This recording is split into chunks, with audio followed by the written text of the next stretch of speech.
Ok, salut à tous, ici Rabdel et on est reparti pour une petite ouverture de boosters à The Born of the Gods. J'en ai encore 12 à ouvrir dans la première boîte. On a eu beaucoup de mythiques, beaucoup de rares bien entendu, hein, une par booster au moins. Et on a eu 4 mythiques dont 3 dieux et un brimaz, plutôt pas mal. On n'a pas encore eu de rare foil si je me rappelle bien. Donc on va essayer de voir dans ces quelques boosters si on peut avoir une petite rare foil, peut-être une petite mythique foil, peut-être un dieu foil, peut-être un brimaz foil. Euh, J'ai un ami très proche qui a tiré un brimaz foil dès ses premiers boosters. Il était plutôt content et plutôt refait. C'était à la paix, en effet. On est parti.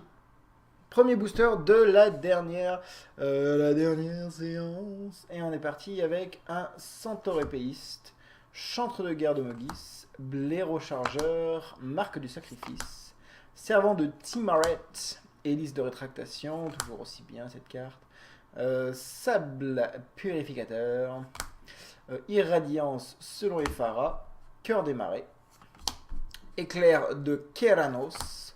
Et la première unco, c'est l'archétype de l'imagination, donc l'archétype bleu, qui donne le vol et qui enlève le vol.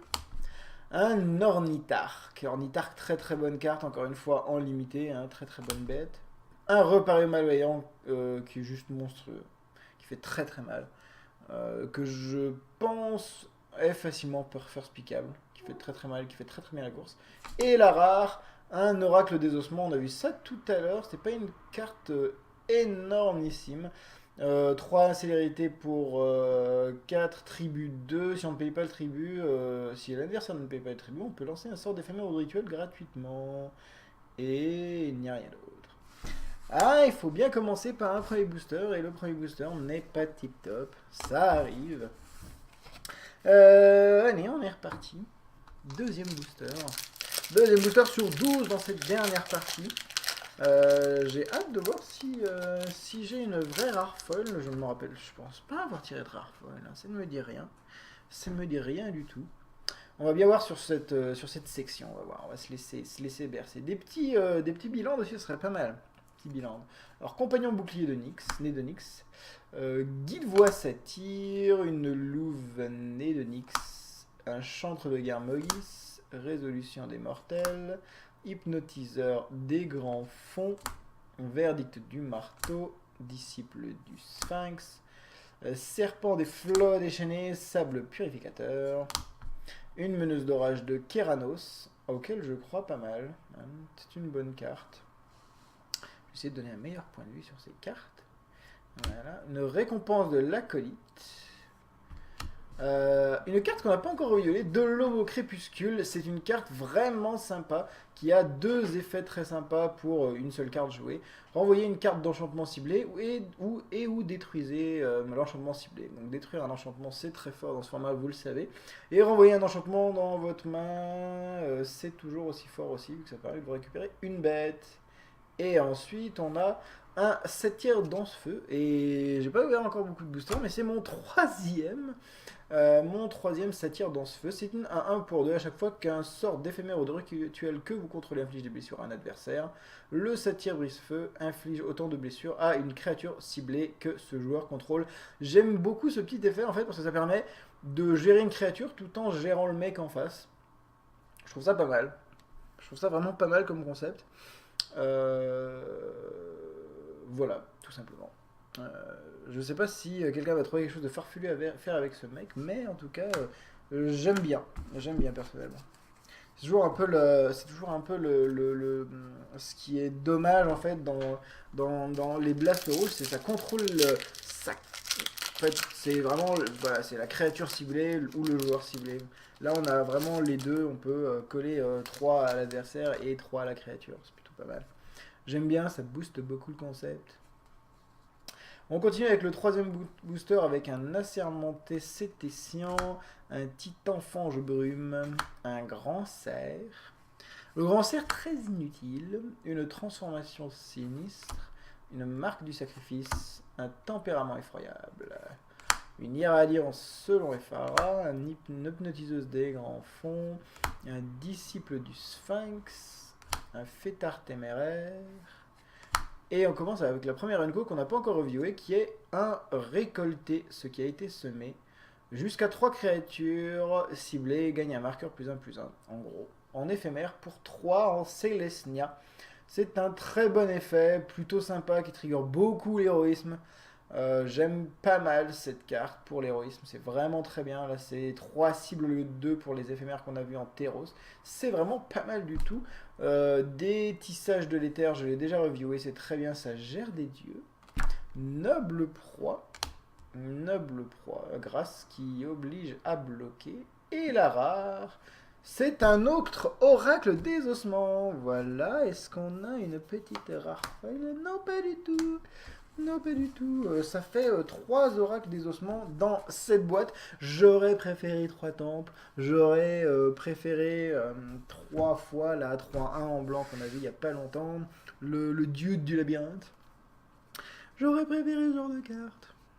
Et ça sera, et ben malheureusement, des oracles des ossements. On va voir dans les prochains boosters ce que ça donne. On va essayer d'éviter de tirer d'autres oracles.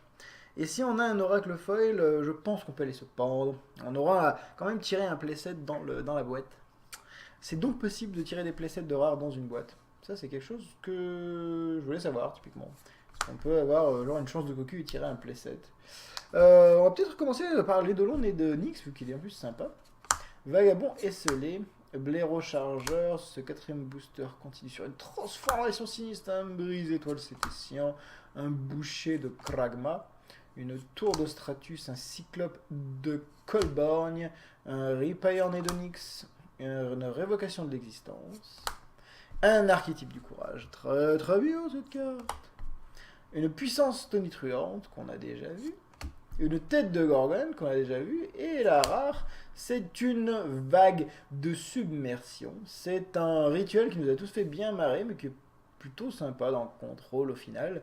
Renvoyer toutes les créatures dans les mains de le propriétaire, sauf les kraken, les léviathans, les pieuvres et les serpents. Bonjour. J'aime bien le concept, je trouve ça pas mal. Enfin, j'aime bien la saveur qu'il y a derrière cette carte. Après, pour 4, renvoyer toutes les créatures dans les mains de leur propriétaire en contrôle, c'est pas si pire. Mais bon, on a des Vras hein, pour ça. C'est quand même un peu mieux Vrassé. Et il n'y a pas de foil. Ce premier tiers de dernière section est quand même un chouï décevant. Mais en fait j'ai l'habitude de, je sais pas, d'ouvrir des boosters et de commencer par pas forcément des cartes tip top sur plusieurs boosters et après ça s'améliore. On a vu ça dans la 2ème section notamment.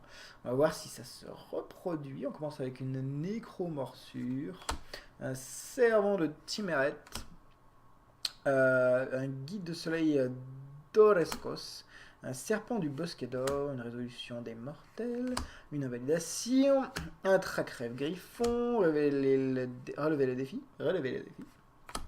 un chasse-soleil impétueux, une araignée pilleuse de tombes en première, Enko, bonne créature, une avant-garde de Brimaz, bonne créature, un de l'aube au crépuscule, bon spell, et la rare, c'est un temple de la profusion, c'est excellent. Un petit temple. Le deuxième, je tirais 2 fois le même dans cette boîte. Il y a peut-être une foil derrière, parce que ça me paraît un peu épais. Et c'est un track-rêve griffon foil, voilà. Donc oui, en effet, temple de la profusion, très très bien, un 2e temple. L'objectif étant bien entendu, comme tous les lands, d'avoir le playset, hein, les playsets, de les garder amoureusement. Vous savez combien certains terrains peuvent être recherchés. D'ailleurs, j'ai fait le compte il n'y a pas longtemps et je suis assez content de voir qu'il me manque moins d'un quart des Raveland pour avoir mon playset complet de 40 Raveland. Il me manque exactement 9. Dont certains que je ne joue pas vraiment, par exemple les cryptes de sang, où j'en ai qu'une, il m'en manque 3. À côté, il me manque juste quelques petits bilans, j'ai quasiment de quoi avoir la base de lampe de mon Phénax Meul. Vu qu'il est tricolore, il y a 12 bilans dedans. Et j'ai la base de mon Patriote de 12 bilans. Donc c'est pas mal. Les Skylands, si vous les avez, gardez-les. Hein. Ils seront bien. C'est vraiment sympa, les Skylands. On commence par Marque du Sacrifice, mort par asphyxie, bonne carte. Pégase loyal, grand cerf, vagabond esselé, divination. Cryptisme, tenir en respect, orage révélateur, serpent des flots déchaînés. La première unco est un démoloc Nessian. Ensuite, une perspicacité de l'oracle, qui est un peu cher, mais tout de même l'effet est sympa. C'est une aura donc qui va enchanter une créature pour 4, dont un bleu. La créature enchantée a engagé, regard 1, puis pioché 1. Donc, c'est quand même plutôt fort. Je pense que ça se joue. Dans un deck qui pionce un peu, mais ça se joue. Un fanatique de Xenagos. Alors cette carte, on va pouvoir en parler parce que c'est vraiment une des meilleures tribus en fait, une des plus solides selon beaucoup de gens. C'est une 3-3 piétinement au minimum pour 3 dont un rouge, un vert. Il attribue 1 et en gros c'est soit il a un +1 +1 et donc il est 4-4 piétinement, soit il est 3-3 piétinement mais le tour où il arrive en jeu, il gagne +1 +1 donc il est toujours 4-4 et il a la célérité. Donc soit il est 4-4 seulement pour un tour, mais il a la célérité. Soit il est 4-4 piétinement tout le temps, mais il n'a pas la célérité.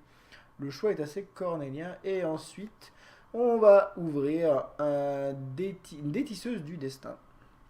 Détisseuse du destin, 3-4 pour 4, ce qui est plutôt pas mal. Et à chaque fois qu'un adversaire pioche une carte, la détisseuse de destin inflige une blessure à ce joueur. Donc c'est pas mal quand les decks qui vont aller chercher pas mal de cartes. C'est un peu cher malheureusement. Et il n'y a rien d'autre derrière. Oui, en effet, il n'y a vraiment qu'une carte sympathique pour l'instant de piocher. Hop, on a juste le petit temple de la profusion qu'on va laisser juste en dessus. On va continuer avec... Mais il nous reste 6 boosters. Puis là, on est à la moitié, c'est ça, on est à la moitié. On a ouvert 7 cartes, dont 7 rares. 6 rares et une foil en fait. Donc on est bien au 7ème booster. Il va falloir se réveiller un petit peu. Est-ce que la rare foil est toujours là ou est-ce que je tirais la rare foil au 12e, la deuxième partie? Je ne me rappelle plus. Elle n'a pas dû me marquer si je l'ai ouverte. Malheureusement. C'était peut-être une rare rouge si je me rappelle. Bref, servant de Timaret, piaffeur du clan Férès, Pégase loyal, Eidolon de Nyx, Titan Fange Brume, géant de Faragax, révocation de l'existant, Ripailleur de Nyx, tempête soudaine, serpent des flots déchaînés, un tambour de sautefeuille pour 1. Vous pouvez l'engager et engager une créature que vous contrôlez, ajouter un mana de la couleur de votre choix à votre réserve. C'est un très bon petit artefact pour splasher. Donc n'hésitez pas si vous jouez plus de 2 couleurs. Un Forge Nyx Satyre, une carte encore qu'on n'a pas reviewée, c'est plutôt pas mal. Pour 3, une 2 à célérité quand elle se dégage, donc en aspiration. Vous pouvez payer 2 incolores et 1 rouge si vous le faites. Vous mettez une 3-1 célérité en jeu. Oui, c'est plutôt fort. C'est vraiment, lui, il est vraiment sympa, je trouve, comme petit dude. Il est beaucoup moins cher que le vert. Il met des bêtes qui ont la célérité, donc c'est très très aggro. C'est le plus aggro. Après, c'est vrai que le bleu, par exemple, met des volantes, donc c'est quand même pas mal. On a une volée d'éclairs, qu'on a déjà vu. Ça doit être la rare, là. Et c'est une intervention annoncée. Encore une carte qui n'est pas forcément très top, mais on l'a déjà vu. Pour 5, dont 3 verts. Mettez sur le champ de bataille 2, 3, créature enchantement centaure. Et si vous le faites pendant votre tour, regard 1. Voilà, donc on continue dans les cartes pas forcément tip top. Pas forcément tip top. On a peut-être ouvert toutes les bonnes cartes avant aussi. On va voir sur cette suite. Il nous reste quand même 5 boosters. Et je ne suis toujours pas sûr d'avoir eu la rare foil. Ou au moins une rare foil marquante.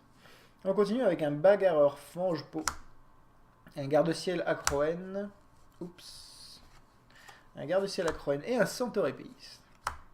Mort par asphyxie, revendication des rébos, trac rêve griffon, orage révélateur, hypnotiseuse des grands fonds, divination, boucher de Kragma, un récolter ce qui a été semé,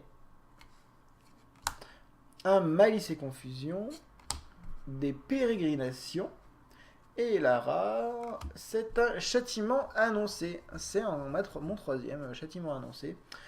C'est une vrasse pour simplement 7. Hein. C'est une race en éphémère par contre. Hein. Une race en éphémère, c'est plutôt pas mal. Elle vire toutes les créatures et tous les planeswalkers. C'est pas mal.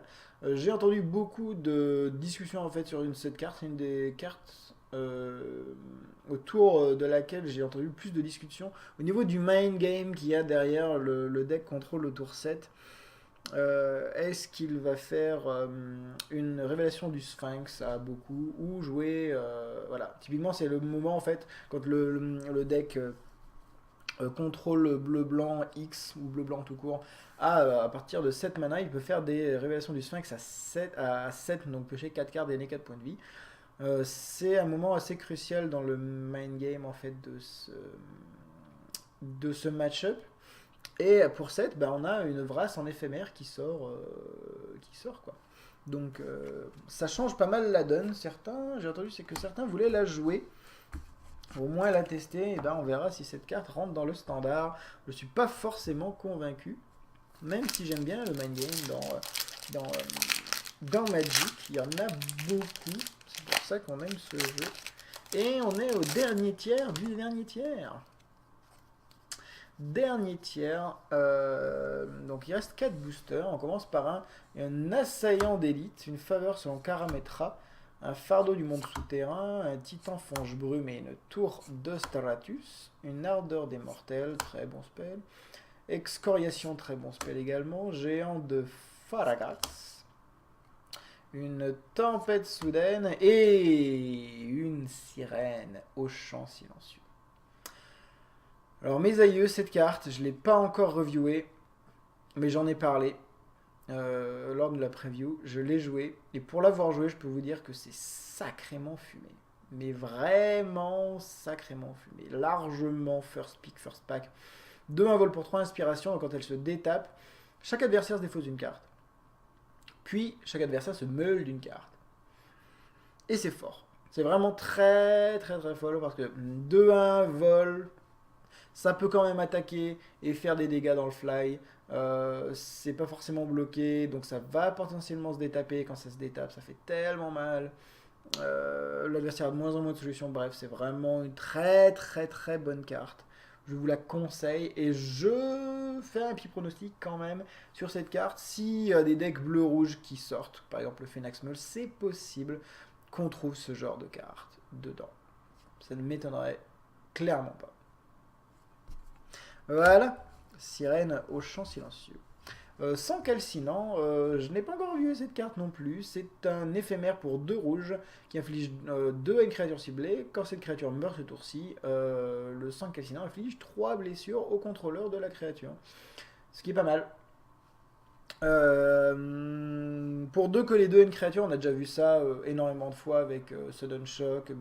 Et chacun en fait avait son petit avantage. Et lui, l'avantage, c'est de coller 3 au contrôleur, ce qui est pas si pire. Après, c'est 2 rouges, c'est ce qui me chagrine en fait. J'aurais bien vu un rouge en incolore, ça aurait été quand même beaucoup plus sympa, splashable. Malheureusement, c'est 2 rouges. Un fidèle de Kiora, alors ça, je suis plutôt content de voir ça arriver, parce que fidèle de Kiora, j'en veux 4. C'est pour moi une créature monstrueuse. C'est une 2-2 pour 2, un vert et un bleu, donc en simique. Engager ce fidèle et dégager un autre permanent ciblé. Donc en fait, c'est quelque chose qui va vous accélérer le mana, puisque ça peut détaper un land. Ça peut détaper des créatures pour bloquer. Ça peut faire un peu de la grande magie, en fait. Dans Phénax, je vais en jouer pour pouvoir détaper des grosses créatures pour meuler encore plus jusqu'à l'infini. Ça me paraît excellent, quoi. Fidèle de Kiora, je suis très très fan. J'aime beaucoup. On est à la rare. Et la rare est un podium des héros qu'on a déjà reviewé et qu'on a dit que c'était pas top. Est-ce qu'on a une foil derrière? Oui. Et en effet, c'est la rare foil. Et c'est pas une rare fort très top. Dommage. Retour annoncé foil. Voilà. Ce pack, cette fin de booster pack, là, de booster box, c'est pas top. En gros, on a un temple, quoi. Voilà. Voilà. Merci la rare foil. Merci. Très très bien. Bon, en même temps, je vais pas me plaindre sur les rares foils. Je suis connu pour être un grand ouvreur d'arpenteur foil. Donc je ne vais pas non plus pousser le vice jusqu'à demander un Planeswalker foil à chaque fois que j'ouvre une boîte. Mais voilà. Et on est reparti. Il reste 3 boosters. Piaffeur du clan Férès. Vagabond esselé. Hop. Garde ciel à Croen. Résolution des mortels. Grand cerf. Tempête soudaine. Fêtard téméraire. Tempérament effroyable. Excoriation. Intellect évanescent. Un archétype de l'agressivité. Voilà. Un fanatique de Xenagos. Très très bien. Très très content de cette carte. Un Eidolon aux lames fantômes. Très très bien ça. Très très bonne carte. Et la rare, c'est un héros du tourment. Très très bien. Petit héros du tourment. S'il y a un deck autour du noir et autour de l'aggro qui se monte, à mon avis, héros du tourment en sera largement. Après, pour l'instant, je ne suis pas forcément convaincu. C'est une bonne bête par contre en limité. Hein. Très très bonne bête. Largement first pickable. Plutôt sympatoche. Avant-dernier booster, en plein dans l'œil. Serpent du Bosquet d'Or. Assaillant d'élite, piaffeur du clan Férès, vagabond et scellé, triton et de Nyx, sable purificateur, géant de Faragax, disciple du Sphinx, fêtard téméraire, un forge Nyx Satyr, donc le spawner de bête rouge, une élimination selon Ephara, une lyre du chant des sirènes, et la rare, c'est une coursière de Crufix. Donc la coursière de Crufix qu'on n'a pas vu, il y a une foil derrière. Non, il n'y a pas de foil. Non, il n'y a pas de foil derrière. La coursière de Crufix, on va pouvoir en parler. C'est une carte autour duquel on a un peu débattu et que j'ai hésité à ne pas rentrer en fait à rentrer ou ne pas rentrer dans mon bleu, noir, vert. Et elle n'est pas rentrée. C'est une 2-4 pour 3, c'est déjà pas mal. Jouer avec la carte du dessus de votre bibliothèque révélée. Vous pouvez jouer la carte du dessus de votre bibliothèque si c'est un terrain. Et à chaque fois que vous jouez un terrain, vous pouvez piocher, gagner un point de vie. Donc en fait, ça va accélérer la pose de terrain en les enlevant dessus de votre bibliothèque. À moins que vous en ayez deux de suite, mais au moins ça va un peu épurer à ce niveau-là, vous faire gagner des points de vie. Par contre, votre adversaire va avoir un peu tout ce que vous piochez. Et ça, c'est assez dissuasif en fait, malheureusement. En fait, cette bête, il lui manque juste, vous pouvez jouer un land supplémentaire, quoi. Une petite exploration, quoi. Voilà. C'est le dernier booster de la première boîte. Donc avec Fenax, on va essayer de voir si on trouve quelque chose de sympa. Parce que pour l'instant, la dernière partie... ouais, c'est vrai. Alors on va enlever voilà, le terrain et le magnifique token. Et on est parti. Dernier booster, compagnon bouclier né de Nyx, Louve né de Nyx, Centaure épéiste, Eidolon né de Nyx, Hélice de rétractation, Intellect évanescent, Cyclope du Colborgne, Cœur des marais, Ardeur des mortels, Phalange à Croen, un archétype de la fatalité, et de perspicacité de l'oracle, et la rare. La rare, je vais la dévoiler juste après en vous disant que si vous avez aimé cette vidéo, ben, n'hésitez pas à la liker. Si vous voulez débattre de cette extension, n'hésitez pas à commenter juste en dessous. Hein, je suis là pour ça et il y a plein d'abonnés qui aiment bien discuter des dernières extensions. Et si vous voulez être au courant des prochaines vidéos, n'hésitez pas à vous abonner. Tout simplement, vous recevrez un petit message pour vous dire quand la prochaine vidéo arrive. Et la rare, c'est une Kiora, la déferlante. Quelle façon de finir ce booster box. Kiora, la déferlante. C'est bien. Il y a une foil derrière. Et c'est un serpent du Bosquet d'Or et une Kiora, la déferlante. Ok. Donc en fait, cette box aurait été énormissime, quoi. 5 mythiques, dont Brimaz et Kiora. Waouh. Ok, donc on finit vraiment en apothéose. 4, dont un vert, un bleu. C'est un Planeswalker qui s'appelle Kiora, qui arrive avec 2. Donc c'est vrai qu'il est un peu faiblichon quand il arrive sur le board. Mais son plus un, en gros, va nullifier un permanent adverse. Il ne peut pas se prendre de blessure, il ne peut pas infliger de blessure. Le moins un pioche une carte et fait l'exploration. Vous pouvez jouer un terrain supplémentaire ce tour-ci. Très intéressant, je trouve. Et moins 5, vous gagnez un emblème avec, au début de votre étape de fin, mettez sur le champ de bataille un 2, un 5, un 9-9 bleu Kraken, quoi, des 9-9 bleus à tous vos tours. Donc voilà, ça sera joué dans mon Phénax. Dans mon Phénax, voilà. Et l'artwork est complètement excellent, bravo à Scott M. Fisher pour cet artwork qui, et ben, tout simplement, qui modélise bien la déferlante, cet esprit de l'eau et de la nature. J'aime beaucoup.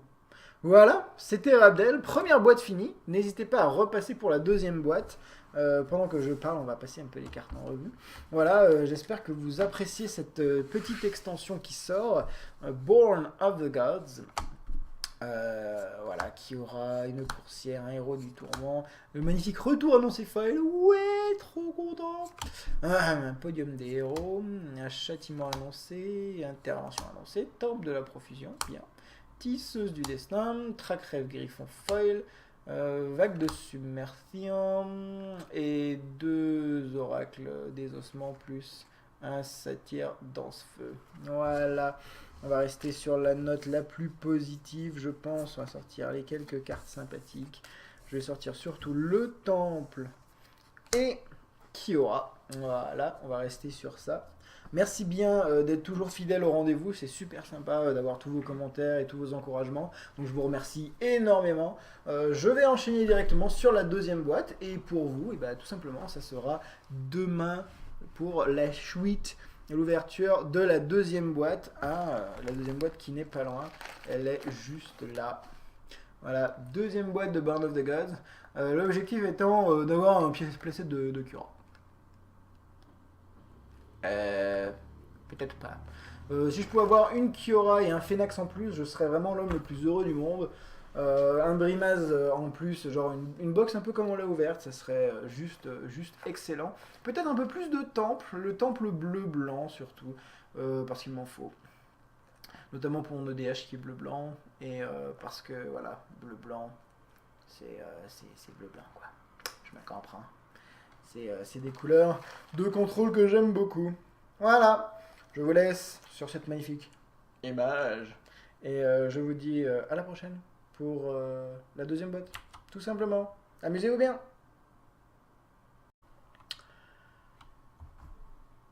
Ok, salut à tous, ici Rabdel. Et on est reparti pour une petite ouverture de boosters à The Born of the Gods.